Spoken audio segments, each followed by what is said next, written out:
Hey, everybody. Welcome back to the Soulful Speaking podcast. My guest today is the beautiful Dana Baugh.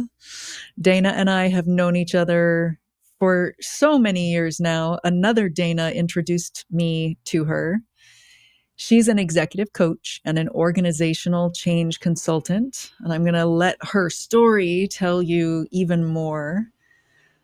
Dana, where did your speaking journey begin? I would say my speaking journey began when I started my career in corporate. I worked for GE. I was a manager at GE, and um, I was in a role that thought I really wanted. I thought I really wanted to be a leader of a GE business at one point. And so, as part of my work towards that, I needed to speak in front of groups. And I'm introverted, so that does not come natural to me. And my mentors at the time gave me all kinds of advice about, be tough and put my boots on and just kinds of things about man up kind of advice about speaking. So that's how I entered speaking to groups. And how did it feel when you were trying to take their advice way back then? It felt, well, I completely bought into it, first of all. So there wasn't whoa, is there another way? I completely bought into it, but it felt really hard. It felt really artificial. It felt like I was slipping on a fake suit that wasn't me. Yeah. And what kind of impact did that have in your life at that time? I think I did it well enough to get through and do my job, which a lot of it, I did have to get up and speak in front of people quite a bit. So I did it enough to get through that. I think the cost of it was that I thought that's what speaking was. And so I thought, speaking, I always have to put on the mask, put on this artificial suit of armor, and be somebody, step into somebody else that was acceptable, and I wasn't acceptable. And so part of it felt very soul crushing. Mm-hmm. How did your whole journey evolve, and how did your speaking journey evolve from back then? Kind of tell us where that went. Yeah. My whole journey evolved where this dream I had of continuing to ascend the corporate ladder, the more I moved in that direction, the less fulfilled I felt. And I felt very flat and one dimensional and very sad. And I thought, that is really weird that this thing that I think I want and have dreamed of and am moving towards, the closer I get, the worse I feel. So I tried to ignore that for a long time because I didn't know what else to do. But at some point, I went, something is trying to tell me something, and I need to listen. And so I decided just to quit, to walk away and try to go figure out. And I didn't know what I was going to do, but I thought, I need to walk away, give myself space, and I will figure out what I need to do next, which is unlike me. I'm very much a planner. I like to have control and certainty. So that was a big deal to walk away because I felt like life was calling me to something else. Yeah. And where did that lead? It led me at least to figure out what I like doing with my life. Again, I thought I wanted to be the leader, but what I actually found out is that I love supporting leaders. The thing that I found that I really I never get tired of is being a coach, listening to leaders' stories and really understanding sort of what makes them who they are and how do you unleash the best of who they are and how just to free them up to be who they are. And yeah, so that I never get tired of that. So it led me to figure that out. What it didn't lead me to do is I still had this thought of su- success and fulfillment, which I thought were sort of the same thing. I thought it was attaining power and status and money and being successful in the eyes of society in the ways that we externally measure that. Mm-hmm. I had never done any internal work except knowing that I had, the voice that told me I needed to leave GE. I listened to that, but then after that, I went right back into corporate as an executive coach. Yeah. Yeah. And by internal work, if you're a corporate person listening to this, she doesn't mean internal work in an organization. She means like work on herself.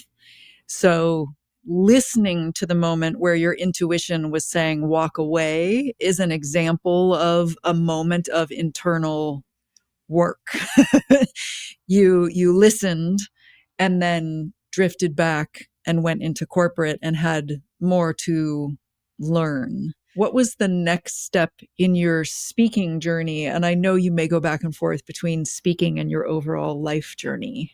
Yeah. I think it was realizing that I wanted to use my voice and speak to people, speak to groups, recognizing that the only way I knew to do it, like when I tried to do it again, it was in this masked up, armored persona. Mm-hmm. And it was like, for a while, it felt like either or. Like, well, either I don't say, I don't get up, or I do that. And I'm trying to figure out a different way. And it was slowly, in different ways, recognizing that there was a different way that you could show up. It didn't have to be an either or. There was a both and in there. Yeah, I love that. And I want to highlight that the idea that if you don't look like what the rest of the world is telling you is a leader or a speaker, then you're not one and you're not supposed to speak. I feel like there are a lot of listeners out there who have that impression of they've got this inner thing calling them to speak, whether it's on a TED Talk stage or in a corporation or in front of a green camera light shooting a video. And yet, to a part of them, it doesn't make sense because it doesn't match that masked up, only one way version that is sort of infiltrating out in the world. And your intuition, again, was having you, stay with it, keep going until eventually the third way of, oh, hey, I can be me and speak. I don't Yes. need to do it the way they're doing it, revealed itself. And it sounds like in this moment, from you staying with the doesn't really make sense. And I'm going to keep feeling it out. I'm going to stay curious. Yeah. Yeah. I really appreciate how you said that, because that describes the journey well. And it was the part of that journey was recognizing that I'm more than my head. I'm more than my intellect. Because part of that was I thought that was my whole worth, my value was my intellect. Mm-hmm. And so this journey of trusting that I could be me and speak led me into really understanding, wow, beyond my intellect, I have intuitions, I have sensations, I have emotions that are all valuable information. Mm-hmm. Um, just really understanding the wholeness of the energy that I possess and Mm-hmm. can tap into. And it's not just the talking head thing, which I did not understand that before. Yeah. And how did you come to understand that? It was with horses. I went to, I think I was led to go to this horse ranch, which I had no idea why I was doing it. All kinds of reasons I wouldn't have done it. But it was a place called Vista Cabaya out in Dove Creek, Colorado. And horses are your teachers for the week that you're there. And horses are excellent at biofeedback. And the idea was that when you're present, you can do things with the horses and work with them and get them, to interact and do things. When you're not present, they want nothing to do with you. And so in real time, through those days, I got to see what it was like every time I got in my head or I was being a talking head to the horses, because I'm given things to do with them, and none of it worked unless I got present. And yeah, I'm in my body. I have a body. I have a soul. I have a mind. I have a heart. And once all of that came online, the horses loved to interact with me. And so I got to notice what that was like. Yeah. Yeah. I did a horse thing with my leadership tribe. And you just reminded me, you can kind of shy away or you can push. And there was a moment where someone was trying too hard and got kicked by a Yeah. horse. And it's kind of funny now only because he was okay. Like, it was quite a bruise on his leg that you're in its boundaries, and it's sending messages to you of, I don't like that, I don't like that. And then eventually when you're continuing and the boundary goes too far, it kicks. And it was an incredible bruise, and fortunately not a kneecap going the wrong direction. So as you're talking, I'm kind of reminded of that. And I'm wanting listeners to understand, like, what kind of a range there can be with the horses, from, if you're trying too hard, I will kick you because you're in my boundary, or I'm just going to go off and hang with the other horses or the other people and have nothing to do with you. Or they can be playing with you and present with you and connected with you. And over the course of the week, you got to the point where you had the playing with you and deeply present with you and connected with you. And it's just amazing you really get to understand with this idea of what you just said about connected with you, about like how energy works. And all of a sudden you realize how everything is energy, and just to feel the energy when you are truly connected and they're connected with you it opened my eyes to that idea of everything is energy. Yeah. What did the energy feel like to you when you were connected to them and they were connected to you? Well, I remember I shared a story with you. I'll just give the part about what it felt like. That was like a Tuesday afternoon. We're out in this pasture out in Colorado. And when we connected, when I finally got present, and it was a number of horses came to me and we were interacting. I remember feeling my feet on the ground very clearly. And I remember looking up in the sky and seeing like this blue sky. I remember the wind blowing my hair and just how good that felt. And I remember the flowers, they're like dandelions, I think, yellow flowers and green grass, and how everything seemed to be technicolor. And just I was feeling and seeing and experiencing everything together at this really, really deep level. It felt really unusual. And then my big takeaway from it is like, oh my gosh, this is how we're meant to be. We are meant to experience the world like this, and we rarely do because there's so many distractions. Yeah. Yeah. And how did that impact your journey in your life and your journey in speaking? Once I felt that, and I'm sure in other points in my life, like my example, when there was a voice telling me to leave GE, even though everyone thought I was a bit crazy because I was doing really well there. I think I have tapped into this deeper knowing, whole knowing beyond my mind before, deeper connection.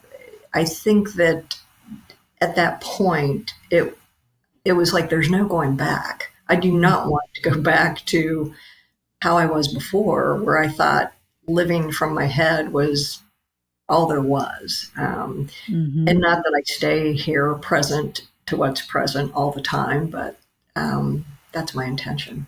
I just saw an image of like two roads in a wood or two paths. And in that moment after the horses, there was a road that was like, this is the direction you would go if you were going back to living from the head, the way most of the world, most of the Western world is doing it.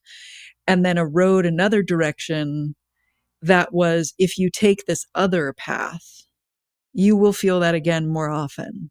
Yeah. Not you're with the horses all the time and everything is technicolor all the time. Not like, it will be instantaneous, but knowing if I take this other road, I will have that more often. I will feel that again. And if I take the original road that I used to be on, I'm absolutely not going to have it.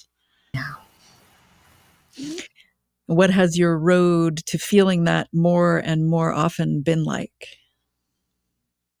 Well, I found communities that embrace that and understand it. That there are other people out there that, for whatever reason, a lot of times it wasn't my case, but a lot of times it's trauma. Something traumatic happens. It could be an illness, it could be a death, some kind of loss, and you, by virtue of that, you find yourself, searching for meaning, and in that search, some people end up with this feeling and understanding. Mm-hmm. So mine was this. It was this idea like that I had done everything I was taught that I should do to have a successful and fulfilling life. Mm-hmm. I did the playbook and, had the awards and accolades to, show that I'd done the work that I Mm-hmm. was told to do. And then it was like all of a sudden realizing this is not what I want at all, or this is not brought me it brought me success, but it didn't bring me fulfillment.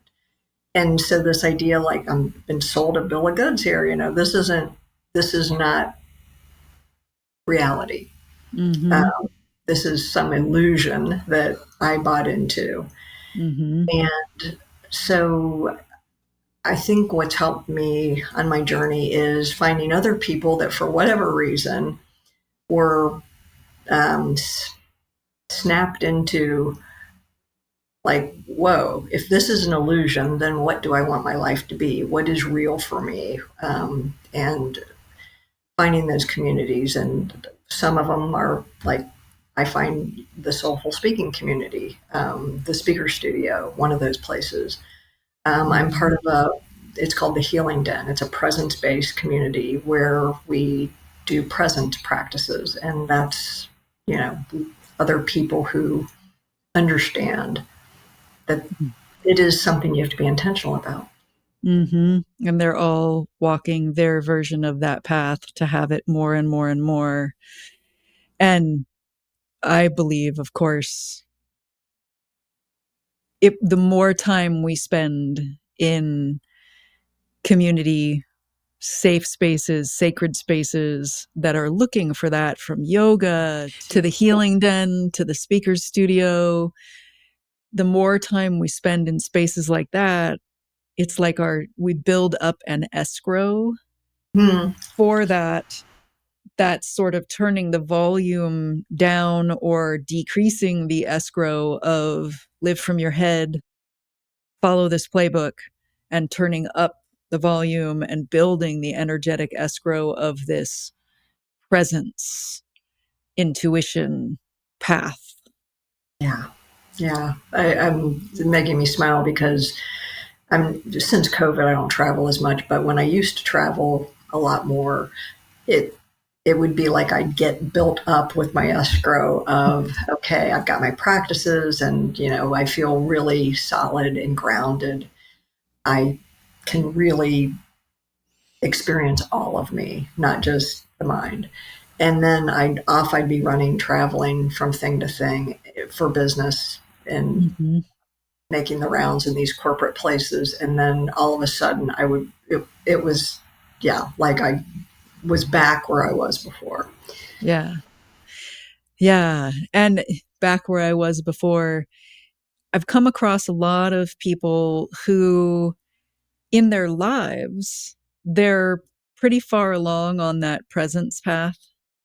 And then they go to speak on a stage in front of a green camera light, and they find themselves feeling like those old masks, that old armor is coming back. Like an old, it's like, putting on a pair of shoes from when you were a teenager and it doesn't really fit you where you are now. How does that align with your experience of speaking? Very much so. I'm just always surprised, and I have to laugh at that, even with what I know and what I've experienced, which it feels like that should really solidify me being able to hang in this space of being present to what is present and letting all of me come through when I'm speaking. I still get knocked right back into the, like, I can just feel like my energy is from here on up, and that I'm, yeah, being a talking head. Yeah. Yeah. And I still have to work at not doing that. Yeah.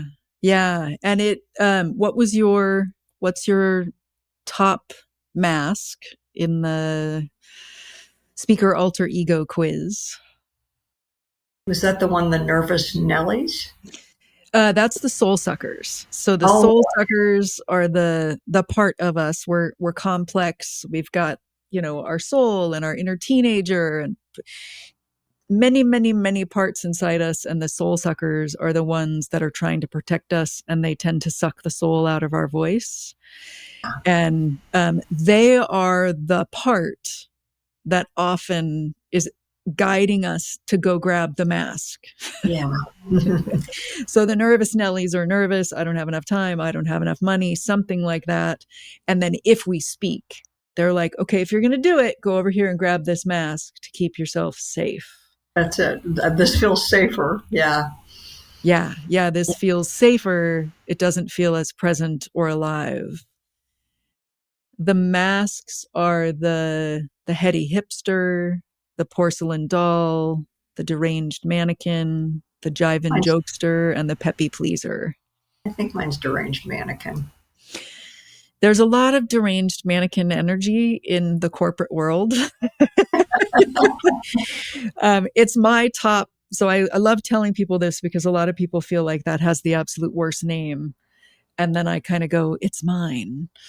It's a funny name, and it's in particular how I feel. It was, the name I gave it is because it's there's an over amount of work. There's a hardening of passion. And I know that some people are naturally high energy, high sensation seeking extroverts, and they have a very passionate, outgoing style organically. And sometimes in the corporate world, when other people are attempting to mentor them and help them, they they do what you heard, like, do it like I do it. Yeah. Well, you're not a high sensation seeking extrovert who spends a lot of time jumping up and down on tables in your normal life. No. So it's not going to feel authentic to you to get on a stage and do it that way. And the difference for me, just in case somebody out there listening is like, wait, is it bad to be someone jumping up and down on tables? Is that if it's your innate style, first of all, we all have a range. So I can be very quiet and still, and I can also like lay on the ground and jump up on a table. It feels fluid. It feels easy. It feels like you're riding a wave that's moving through you, where like you cannot help but jump on the table in that moment if that's Mm. your style. And when it's not your style, it feels hard. It feels like you have to like harden up and like try to leap on the table, either literally or energetically. And by the same token, if you're someone who is that high sensation seeking extrovert and someone tells you to be more still, don't talk with your hands, don't move around the stage so much, that is going to feel hard and tight to the person who naturally, organically wants to move more. Somebody I, out there needed to hear that. I appreciate you describing it because I was curious, knowing you're more extroverted, I'm more introverted, how we both came up with the same thing. But I think I understand now because the people that were mentoring me when I first started speaking were that more extroverted energy. Yeah, yeah. And I am actually an introvert, believe it or not. I'm a verbally processing introvert, Oh, interesting. Okay. which can be incredibly confusing for people. Um, I love being in crowds. So I think I probably am a little further over than you when there's a point to it. So put me on a stage when I'm doing soulful speaking work in the world. And during, I feel energized by it and I can be very expressive. Put me on a stage when I'm doing a play that I believe is reflecting something about humanity.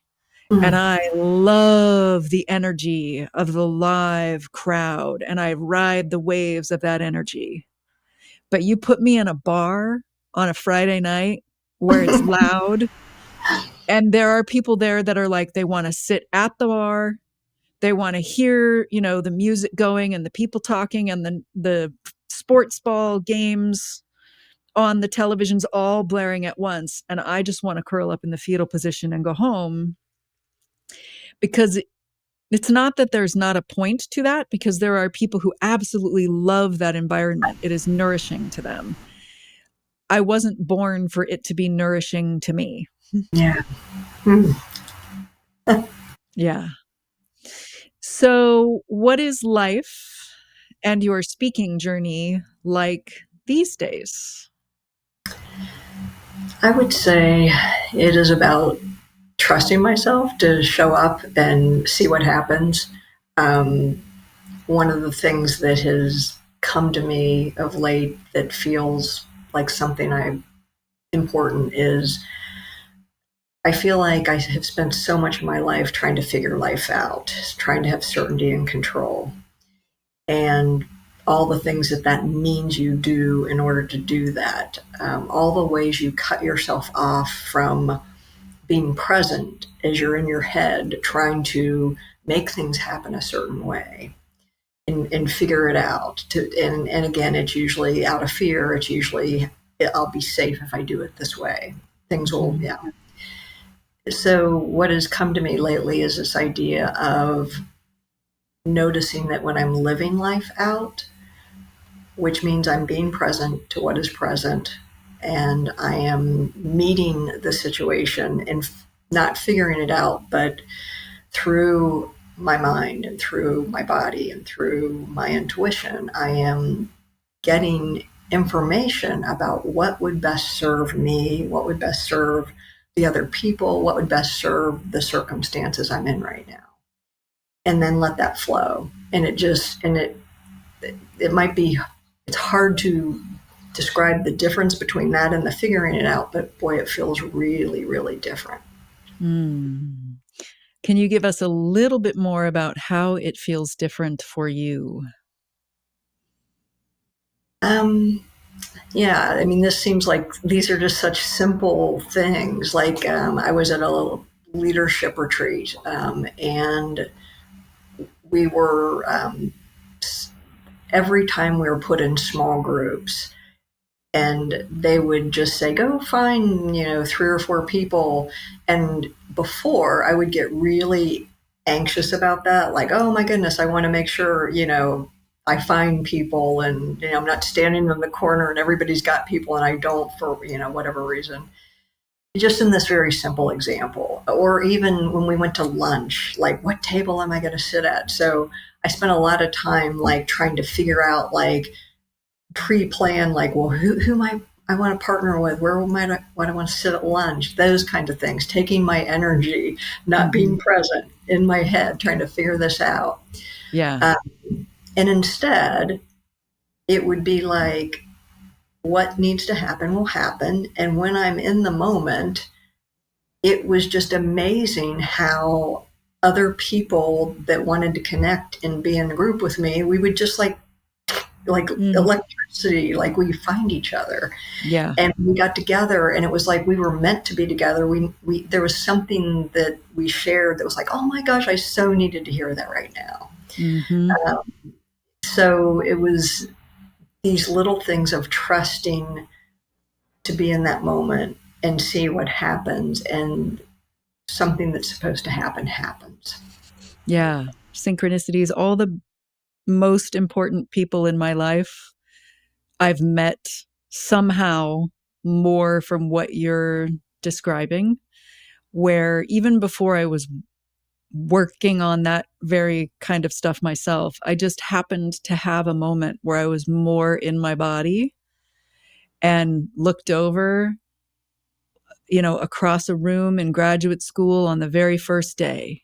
And one person is calling to me energetically. And afterwards, walk outside, feeling my feet on the ground, feeling the air, look over. There she is on a bike. And, I still remember to this day on the bike, her sort of like walking herself on the bike slowly over to me and saying, hey, do you want to go like get dinner or something? And we did. And then I was in her wedding many years later. And same kind of thing with my now husband. Met him in one of those loud bars, actually. And it was like the whole room quieted down and I felt an energy and in my head went, what the fuck was that after I felt it? Yeah, And, now I'm actually married to him. that's You, beautiful examples. I love yeah, that. yeah. You mentioned practices. I have a feeling some of the people listening might be curious about what are some of the practices that you use to help support you in coming back to presence, coming back to presence, coming back to presence. Yeah. Movement, it's sort of that listening to my body. I mean, for me, because I can be in my head and be very content there for hours upon hours. I'll just give you an example. I was just sharing with a friend. I had been working a long day yesterday. Been sitting in my Zoom meetings for hours upon hours, and I listened to my body. That was the good news. I listened to my body, like it's like it's telling me it's time to move. So get up, get in the car, go to the park.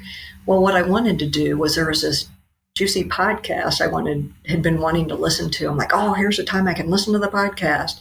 Something in me was saying, no, just be, just you know, be. Notice the birds. Notice there's a creek that runs through this park.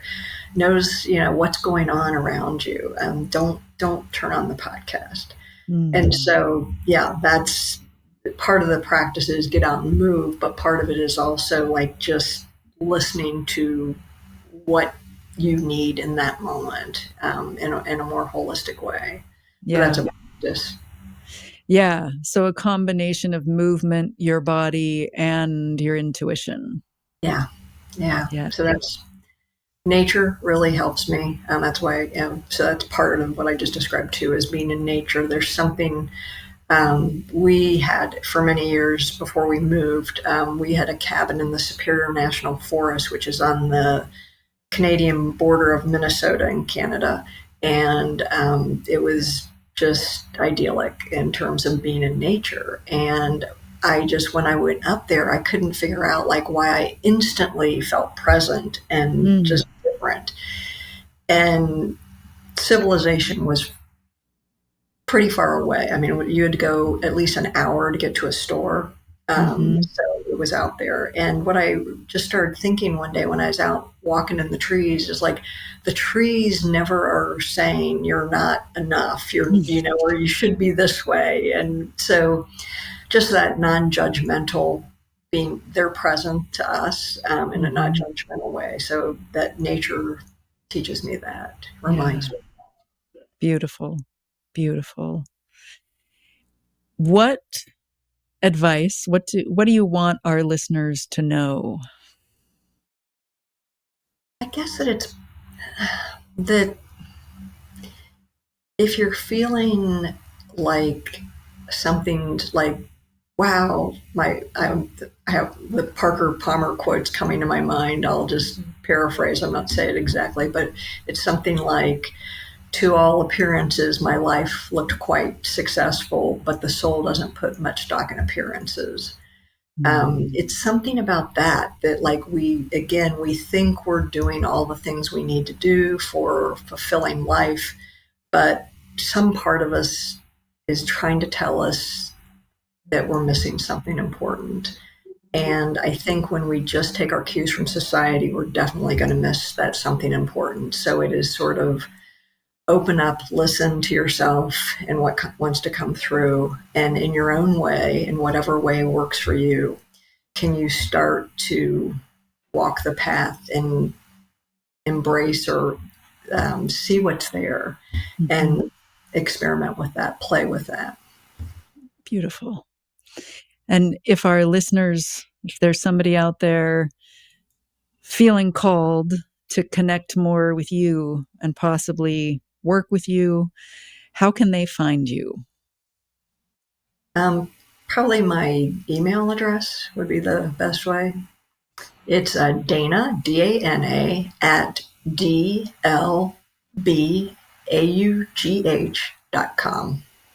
Wonderful. Thank you.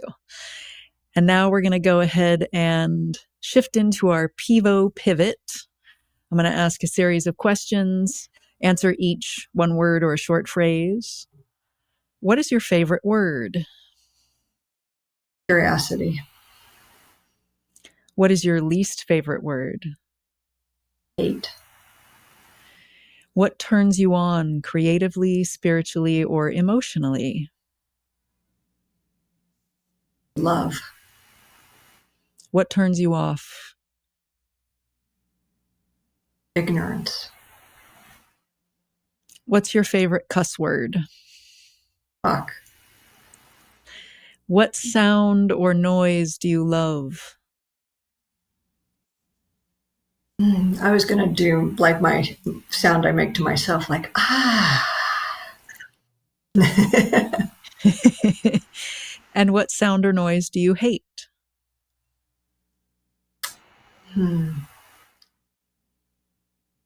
People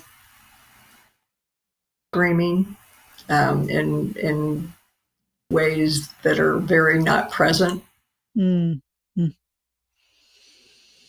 What profession other than yours would be fun to try? Anthropologist. What profession would you not like to do? Lawyer.